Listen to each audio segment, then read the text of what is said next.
My name is Dr. John Hammock. I'm an emergency physician. My typical day, I start any time of the day. It could be a night shift, it could be a day shift. I can start at 6 a.m. in the morning, I can start at 8 o'clock at night. Typically I work 10 to 12 hours a shift. And when I come in, I immediately start seeing patients, and you never know what you might get here. Maybe a broken arm, maybe a kid with a fever, it might be a person having a heart attack or a stroke. And other typical duties could include anything from delivering babies to even doing minor surgery, repairing lacerations when people fall down or they get cut.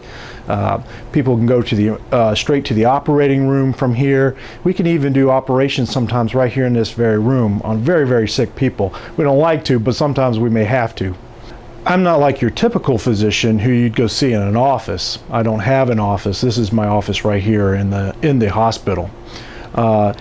Doctors that have offices will open their office in the morning. They'll come in. They have a scheduled patients throughout the day. Their day is very routine. My schedule, you never know what I'm going to see. People can't come see me in the office. You can't make an appointment with me. If you need my help, you just come and see me. Doctors who have offices will have offices during the day and maybe come see patients that afternoon, or before they open in the morning, come see their patients that they have hospitalized. I don't put people in the hospital and see them there. I only see people and patients here in the emergency room. And whether they get sent home or they get put into the hospital, then somebody else takes over their care. The educational requirements to become a physician are pretty rigorous. Most medical schools, not all, but most medical schools require a 4-year degree. All medical schools will require at least some college classes in the sciences. You can get a degree in anything that you like. If you like the arts, you can get a degree in the arts. You can get a degree in English or literature or whatever you like. However, virtually every school in the United States, every medical school in the United States is going to require that you take a prerequisite set of science classes, chemistries, biologies, physics, organic chemistries, and that sort of thing. But your degree can be in whatever you'd like to study. And in fact, a lot of medical schools like the diversity of a student. And there's one key element if you're looking at getting into medical school is how to diversify yourself and set yourself apart from the pack. Of course, grades are a huge part of getting into medical school as well. Your GPA has to be at least 3.5 or higher to even be a good candidate for medical school. And while you're in college, you'll need to take the MCAT, or the Medical College Admission Test. And this test is also, in addition to your GPA, one of the things the medical schools will look at to determine whether your worthiness of being admitted to their school. And of course, it goes without saying that you'll have to do very well also on the MCAT. The MCAT consists of different parts. It's a mathematics part, there's a physics part, there's a chemistry part, there's even a writing part that's all judged. Medical schools and their admission process will take these two things, your GPA and your MCAT, and put those together and decide whether or not you should be even admitted to medical school. Medical schools in the United States go actually through a clearinghouse. So all your applications go to one place, and you list on your application which schools you want to apply to. So you don't have to apply to each school individually. You actually apply to a program called AMCAS. And I think lately it's 99% of the schools in the U.S. Actually participate in this program, so that you don't apply to all these different schools. The application process is actually fairly streamlined. Once you're admitted to medical school, you can expect that the first 2 years is all going to be classroom work. Probably do very little patient care at all, if any. And really, if you do any patient care at all, it's really just learning how to examine patients and things like that. Nobody's going to require a whole lot out of you, even if you go to a clinic or a hospital as a medical student. In your 3rd and 4th years, though, this is really where you become more involved in the clinical study of medicine.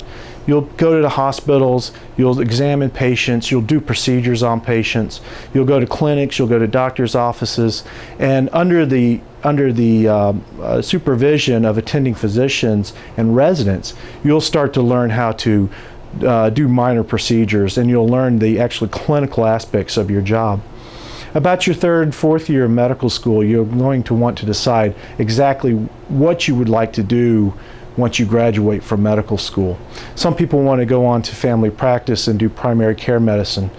Other folks want to go on to surgery and operate, do neurosurgery and heart surgery. Your third and fourth year, especially your fourth year, you'll want to do electives in the places that you really enjoy working. For example, I really liked working in the emergency room. In my fourth year in medical school, I worked in many emergency rooms, especially in the Northeast. At about the very middle of your fourth year of medical school, you'll start applying to different residency programs. And this is where you really begin to learn the field that you're going to practice later on. The residencies are where you get the training in your chosen field. So for instance, I picked emergency medicine, and I applied to emergency medicine residency programs. Once I graduated from medical school, I am now actually officially a doctor, but now it's time for me to go learn how to be an emergency physician, which I still don't know how to do. My residency program took 4 years. Every residency program varies. Family practice and pediatrics typically takes 3 to 4 years, but fields like neurosurgery can take up to 8 years after you've graduated from medical school before you finally graduate and you can call yourself a neurosurgeon. But once you've finished your residency, you're still not actually a full-fledged emergency physician yet, or whatever field you're chosen. You still have to take the national boards for your field that you've chosen. You can practice as an emergency physician, but it's not really until you've passed this board that you become a full-fledged emergency physician. Now this differs from your state licensure. Every state in the union requires that you be licensed to practice medicine in that state. And the state will offer you a license to practice based on the graduation from college, based on your graduation from medical school, your board certification, where you did your residency. Honestly, the best part of my job is helping people. There's nothing more gratifying than when somebody comes into this emergency room and they need your help and you're able to provide it and either send them home or put them in the hospital and know that you've done everything you can to do to help this person and now they're on their way to getting better. The worst part of this job, though, is the hours that you work. Sometimes you do work these overnight shifts where you work in the middle of the night and it's over the holiday and you really just want to be home with your family, but you can't be because you have a commitment to your patients to come and see them and take care of them. The other good things about this job, especially being an emergency physician, is that I can kind of choose the hours that I want to work. I don't have an office to maintain.